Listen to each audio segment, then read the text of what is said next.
Assalamu alaikum. How are you all? So this is the first of many videos, I hope, that will help with your IELTS preparation. My name is Ayesha Adil and I have been teaching and preparing for IELTS for the past 8 years. I'm a trained IELTS facilitator and I have been enjoying my work, to be honest, a lot. I prepare for academic, general, as well as UKVI and life skills. Today I'm going to be covering the speaking module or speaking exam. That is a very important module for the IELTS exam, especially for people in Pakistan, because English is not our native language and English is something that we struggle with, the general population struggles with. So let's get started. Before any further ado, I'm going to cover all of these topics in the speaking exam and I'm going to give you possible ways of answering. All right, and in this exam I'll be covering the questions that you see here on the screen, and in a later video I'll probably take another test and I'll answer the questions for that. In the meantime, I want you to leave some comments on the comments section below and also subscribe our channel so that you get the videos as they come. And I'll try to be regular and consistent. But for now, here's my first video. Let's get started. Now, for those of you who are new to the IELTS exam, the speaking exam generally happens a day or two before the listening, reading, and writing part of the exam. With the computer-delivered IELTS, the speaking is generally held on the same day as the computer-delivered listening, reading, and writing. The speaking exam covers 11 to 14 minutes and it has 3 parts. It has a first part where you are asked about yourself. It's the introduction, the introductory section. You may be asked about family, friends, hobbies, studies, work, your home, your house, your neighborhood, shopping, things like that. Basically, you really don't need to prepare for any of those answers, but you have to be fluent in English. Because there are 4 assessment objectives in the IELTS exam. You are assessed on task fulfillment. Have you been able to answer the question correctly? You are assessed on the grammatical range and accuracy. You're assessed on coherence and cohesion, meaning have you been able to collect your thoughts in a manner that is understandable for the listener? And you are assessed on there is coherence, cohesion, grammatical, lexical resource. Yes, sorry. So there is lexical resource. Lexical resource means have you used a variety of words. For instance, if you want to use very, very interesting or very beautiful, don't use very repeatedly and use a variety of words, right? So there are 4 assessment objectives. You have your lexical resource, your task fulfillment, you have grammatical range and accuracy, and you have your coherence and cohesion. So let's get started. All right, so the examiner asks the candidate about him, herself, his or her home, work or studies, and other familiar topics. Do you have a large family or a small family? Now, possible answers could be, yes, I come from a large family. My family consists of many members. I have my parents, I have my children, and I have 4 children.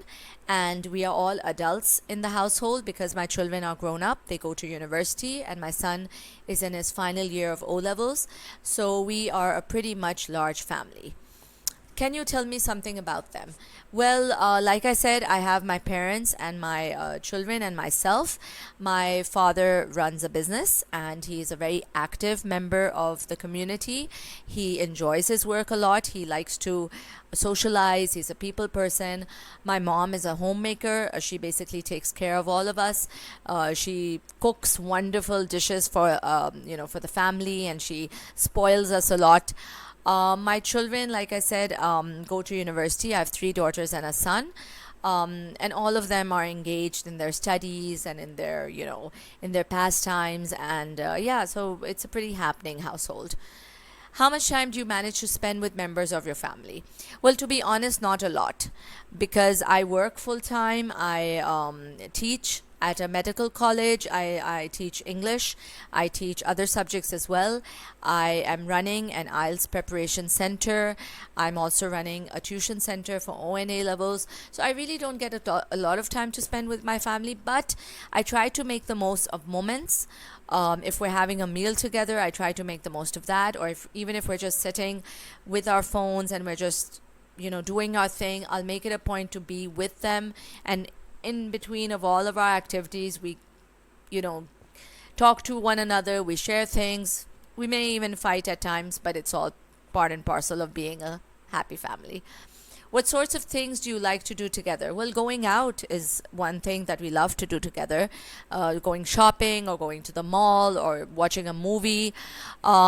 These days, my son wants us to sit down and play board games. He bought a new set of Monopoly and a new set of chess. So we do try and squeeze a little bit of time for entertainment. Do you get on well with your family? Well, I think we get on reasonably well. I mean, all families have their issues and their problems, but at the most, we are happy.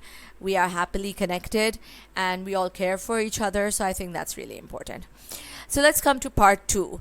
In part 2, you'll be given this cue card and you don't have a choice. You'll be just given one cue card and you have to prepare on it. You get a minute to prepare. Now, I would advise all of my students, all of the people out there listening to this video, watching this video, to take that minute, to make the most of that minute. Because what happens is that a lot of times people look at the cue card and they're like, oh, I know this. So they just want to start immediately.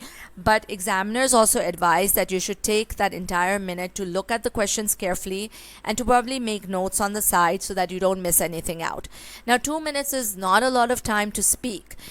If you are stopped before you're done with these questions because your 2 minutes are over, you are going to lose some marks because you didn't answer all of the questions. You're going to lose marks on task fulfillment. So you should look at the questions carefully and make sure that you answer them as soon as possible within the 2 minutes so that you don't lose marks there. Right? So describe a teacher who has influenced you in your education. You should say where you met them, what subject they taught, what was special about them, and explain why this person influenced you so much. All right, so I'm going to take my minute to prepare my notes, and I'm also going to set a stopwatch for 2 minutes so that I don't speak above 2 minutes. There's a very good chance that you will speak above 2 minutes. Your interviewer, your examiner is going to stop you at that time, and then they'll ask the follow-up questions. All right, so let's get started. All right, so the teacher that I'd like to talk about was my Urdu literature teacher in school. Now, she was my Urdu language and Urdu literature in school, and the reason why I was really impressed with her was because I was brought up in New York. So I spent my major part of my childhood in New York, and then when my family brought us back to Pakistan, my Urdu was not that good. I could speak Urdu, but my writing skills were terrible. I don't think I even knew the alphabet. So this teacher was amazing. She was so patient with me. She was so diligent and hardworking that I just, I didn't want to let her down. I wanted to do well in my Urdu exam for O-levels. Now, when we're doing O-levels, it's easy Urdu that we have to do because we do English as our first language. So easy Urdu is like really easy. It's almost like a joke, right? So when we were studying with her, and her name was, she's passed away. She passed away a couple of years. So her name was Miss Iqbal Nigar. So when we were studying with her, she would tell us, stories about different novels and different essays that she had read in Urdu literature, because that was not part of our syllabus, but because our course was so easy that she used to entertain us and teach us through those stories. So I loved listening to those stories, and I loved hearing about, all those interesting things, about, hearing the stories written by authors like Manto, and there were so many others. So where did I met them? What subject they taught? What was special? Okay, how has she influenced me? Well, for one thing, she's taught me to be diligent. and to be positive. She was a very loving and caring person. So she taught me that. She taught me that above and beyond teaching, it's important to love your student, to care for them, to show them respect. And if you are taking care of all of that, then ultimately you are teaching your student a lot. You're teaching them to be tolerant, you're teaching them to be respectful, loving, caring, and that goes a long way in education. You start learning more when you're appreciated. And I have gone above my 2 minutes. I have gone to 2 minutes 18 seconds, right? So that's how it's going to be like, right? It's going to go so fast, but then you have to have material to talk about. Let's do the follow-up questions. How has education changed in your country in the last 10 years? Well, I would say that this single year has been a mega change, and that's not just for our country, it's for the entire world. Technology has become so advanced. Technological aspects of education have, come up to the surface, and things like online teaching, something that I didn't even imagine I would be doing. Online learning. I mean, there's been so much happening in so many years. I mean, combining these 10 years would not have brought about that much of a change as this 1 year has. What changes do you foresee in the next 50 years? With this whole transition of COVID, I don't know what kind of changes we can expect. We probably might go into a completely virtual world in a couple of years. You never know. I mean, if there's a vaccine, then things might go back to normal, or are we going to be living the new norm? Let's see how it goes. I really can't say. Now here you would say that I really didn't answer the question, but you see, sometimes even if I'm not answering the question, I'm saying that I don't know. My English has to be correct, right? And let's say that a question comes up and you don't know the meaning, you don't know the answer to it. Come up with something. ठीक है? Nobody's Urdu, no Urdu words. See, I said ठीक है? No, it's going to bring down my band. You have to be strictly in English. So if you like, for instance, if they're talking about a pet and you don't have a pet, make up a story. Right? Be creative. Okay, next question. How do expectations of today's school leavers compare with those of the previous generation? Oh, I think that there's an immense difference, an immense, how can I put this? The students today are just simply so much more aware. When I look at my children deciding their, when they were deciding their universities and their courses, they had a game, set, match, planned in their mind. They knew exactly what they wanted 10 years from now. This is the degree. This is where I want to go. So I think that the expectations are really high because they are so heavy on their planning. And the previous generation was just following on their parents or the past generation's footpath. And this generation is a trendsetter. They set their own trends. What role do you think extracurricular activities play in education?